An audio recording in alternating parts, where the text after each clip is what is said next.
Good morning friends. मैं हूं मोहित मुक्ति, writer and motivational speaker. Friends, अगर आप किसी भी सेक्टर के किसी भी ऑफिस में जॉब करते हैं और अपने ऑफिस हेड से परेशान रहते हैं, या आप खुद ही ऑफिस हेड हैं और अपने किसी सबॉर्डिनेट से काम लेने में ईज महसूस नहीं करते हैं, तो इस वीडियो को अंत तक देखिए। बॉस या ऑफिस हेड को अक्सर यह नाराजगी रहती है कि उसके सबॉर्डिनेट्स कमिटेड होकर काम नहीं करते। ऐसे में टाइम पर टारगेट को अचीव करना कठिन हो जाता है। वहीं सबॉर्डिनेट्स को शिकायत रहती है कि उनके बॉस उनको बेवजह टॉर्चर करते हैं, हैरेस करते हैं। बेशक दोनों अपनी जगह सही हो भी सकते हैं। ये बिल्कुल नेचुरल है कि वर्क हैम्पर होने से बॉस को गुस्सा आता है और शिद्दत से काम करने के बावजूद विक्टिमाइज होने से सबॉर्डिनेट का मोरल डाउन होता है, डिस्ट्रेस बढ़ता है। ऐसे में अंदर ही अंदर कन्फ्लिक्ट चलने लगता है और धीरे धीरे सिस्टम कोलैप्स करने की स्थिति में आ जाता है। इंस्टीट्यूशन डूबने लगता है।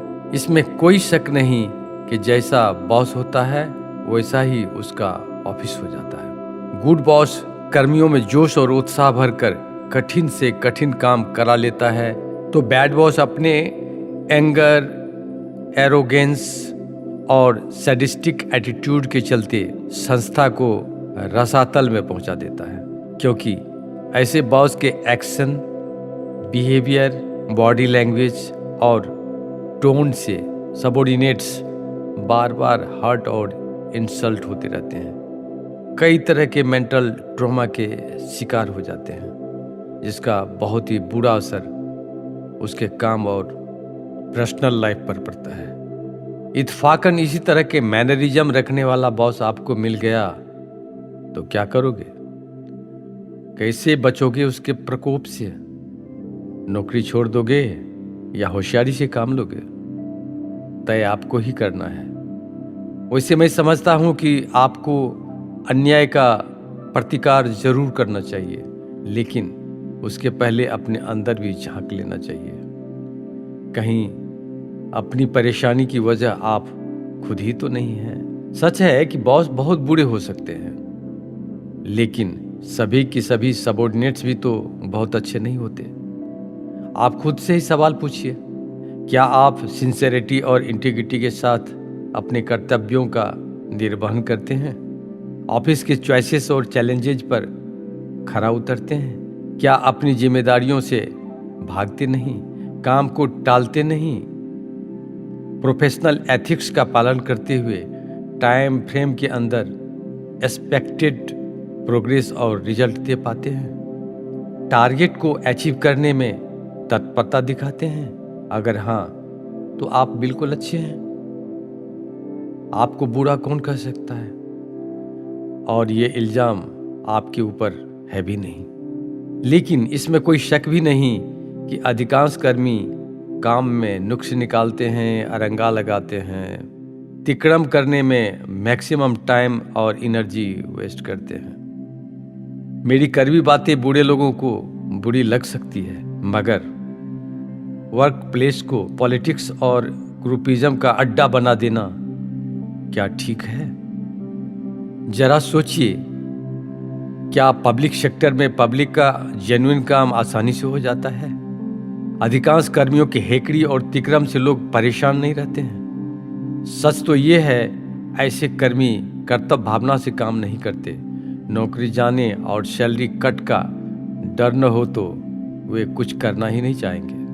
सच्चाई तो यह भी है कि कुछ स्टाफ काम के बोझ तले दबे होते हैं, तो कुछ ऑफिस के बोझ बने होते हैं। ऐसे में न तो वर्क कल्चर बदल सकता है और न माहौल।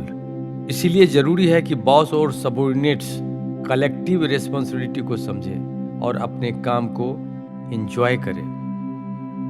बॉस को बॉसिज्म छोड़कर बेहतर माइंडसेट तैयार करना चाहिए। ब्रॉड विजन और पॉजिटिव एटीट्यूड के साथ डायनेमिक लीडरशिप देना चाहिए। प्रॉब्लम को सॉल्व करना चाहिए, कॉन्फ्लिक्ट को रिजॉल्व करना चाहिए। नो डाउट काम कराने के लिए फियर भी एक फैक्टर होता है, लेकिन सिर्फ पेपर टाइगर छोड़ने और थ्रेट करते रहने से वर्क एफिशिएंसी में बड़ा क्वालिटेटिव चेंज नहीं आता है। चेंज तो आता है राइट डायरेक्शन में, राइट डिसीजन और राइट एक्शन से, टीम स्पिरिट से, सबऑर्डिनेट्स को संस्था का अहम हिस्सा मानते हुए उनके मोराल को बूस्ट करने से और विल पावर को स्ट्रोंग बनाने से। याद रखिए कि हार्ड एक्शन से ज़्यादा मोटिवेशन काम आता है। सिर्फ मैकेनिकल अप्रोच ही नहीं, ह्यूमैनिटेरियन अप्रोच को भी यूज करना चाहिए।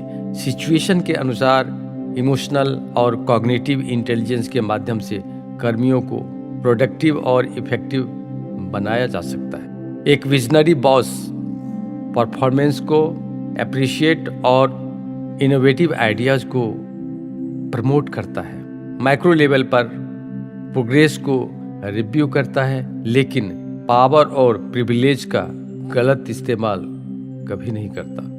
रिवार्ड और पनिशमेंट की व्यवस्था अच्छी है, लेकिन सेलेक्टिव तरीके से किसी को पनिश करना अच्छी बात नहीं हो सकती। करेक्टिव मेजर ज़्यादा कारगर होता है। बॉस या ऑफिस हेड को चाहिए कि वो डेरोगेटरी और डिफेमेटरी लैंग्वेज बोलने से परहेज करे। बुरा वर्ड खटास पैदा करता है, तो एक अच्छा वर्ड माहौल को खुशनुमा बना देता है। अंत में यही कहूँगा कि न तो अकड़ दिखाने से काम होता है और न मकर जाल बनाने से। काम होता है समन्वय बनाने से, अपने काम को अपना समझने से।